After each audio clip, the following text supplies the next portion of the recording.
So here Allah subhanahu wa ta'ala is saying, some who claim that they have Iman, but if they are made to suffer for the sake of Allah,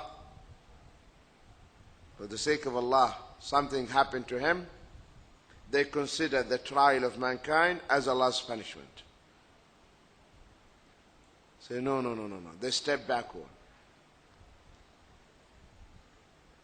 We don't want this.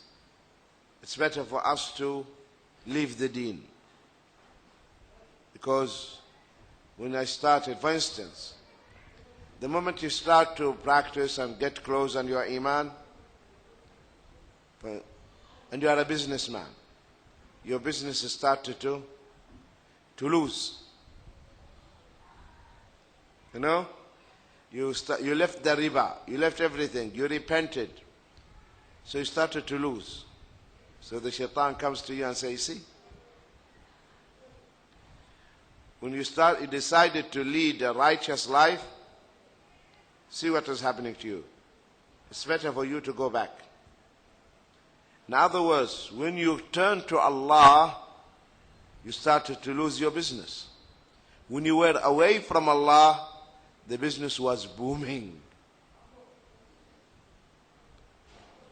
Why? When you turned to Him, your business started to lose. Why? Test. Are you sincere? Or just lip service? Yes, I believe. So Allah is testing. So if you remain, then the business will boom. But Allah, first of all, will test you. Prophet Muhammad ﷺ was tested, right, by Allah. He puts his Prophet through tests. He left Mecca secretly, right? And he entered Mecca victoriously. He entered Mecca in hundreds and hundreds and hundreds with him. Though he left Mecca only with Abu Bakr. You understand? So always after hardship there will be easiness. After hardship there will be what? Easiness.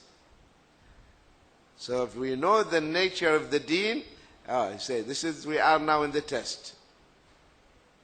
And so we cry to Allah to give us the strength to pass the test. Is this clear?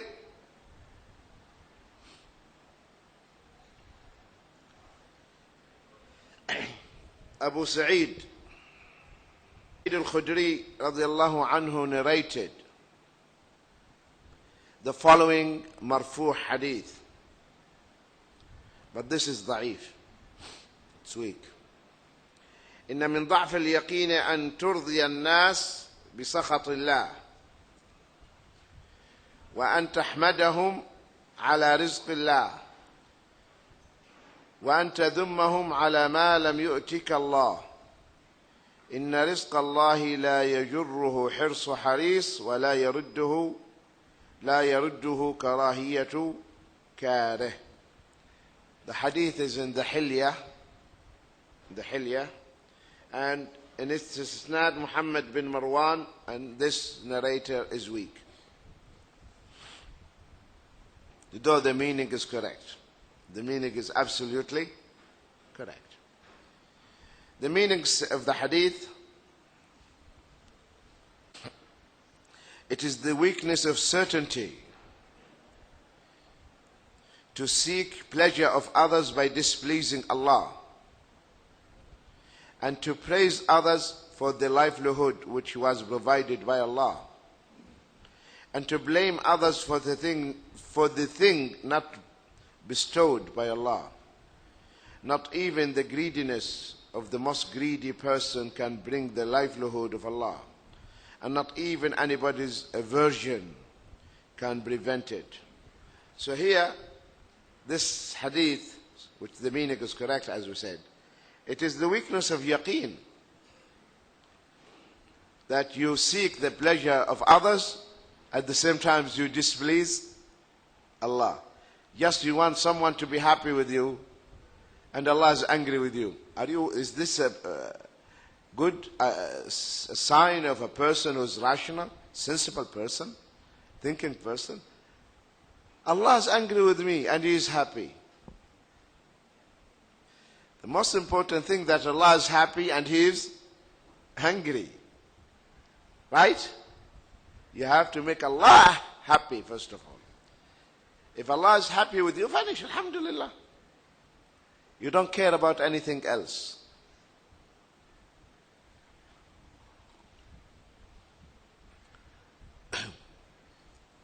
So this means it is lack of yaqeen, lack of certainty. And also, to praise others for the livelihood which Allah Azza wa Jal provided. For the rizq of Allah Azza wa Jal. Allah has given you this rizq and you don't thank Him? Or you blame someone for something Allah subhanahu wa ta'ala did not decree it for you. Allah did not bestow it. So that's why if you really believe in Allah, you should know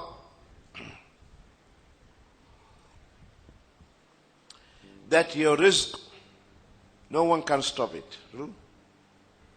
And no one can snatch it. No one can take it. You understand? Your rizq is your rizq. So then you lead peaceful life. You don't envy anyone. You don't feel jealous. Because you know no one is going to take your rizq. So why are you sick in your heart? Make your heart sick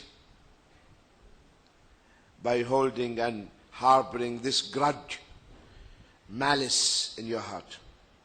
Understand? Because when you have this feeling, you will be always suffering. You will not be happy. A person who has hasad, you know hasad? Envy. He doesn't feel happy, does he?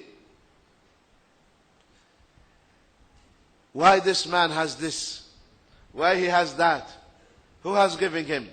Allah. That means you are not happy with your Lord. Allah has given him this.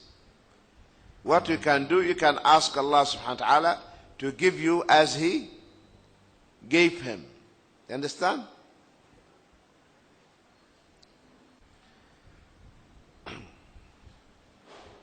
And your rizq is going to come, it's going to come. So, there's no need for you to do something haram to bring it. It's already there, it's going to come, it's a matter of time. Just be patient. So, don't do something haram and you think that by doing this haram, you can have it in advance. Okay? It will come when the time is due. You understand? A person, Allah Azza wa Jal, for instance, as we mentioned yesterday, He put him through, he was sick. And Allah Azza wa Jal knows and He decreed that on this day he will recover. There's no need for you to go to the saint or to the tomb, to the grave and say, oh, so and so, grant me recovery. And then you get recovered. And you think because of the saint. No. Had you waited and stayed in your home, also you would have been recovered. Do you understand? Because Allah already decreed that you are going to be recovered on this particular day. Are you following? Also, another hadith in Sunan Tirmidhi and also Sunnah al-Imam al-Baghawi, Aisha radiallahu anha said, من التمس رضا الله بسخط الناس رضي الله عنه وأرضى عنه الناس ومن التمس رضا الناس بسخط الله سخط الله عليه وأسخط عليه الناس. Whoever seeks Allah's pleasure at the cost of men's displeasure will win the pleasure of Allah, and Allah will cause men to be pleased with him.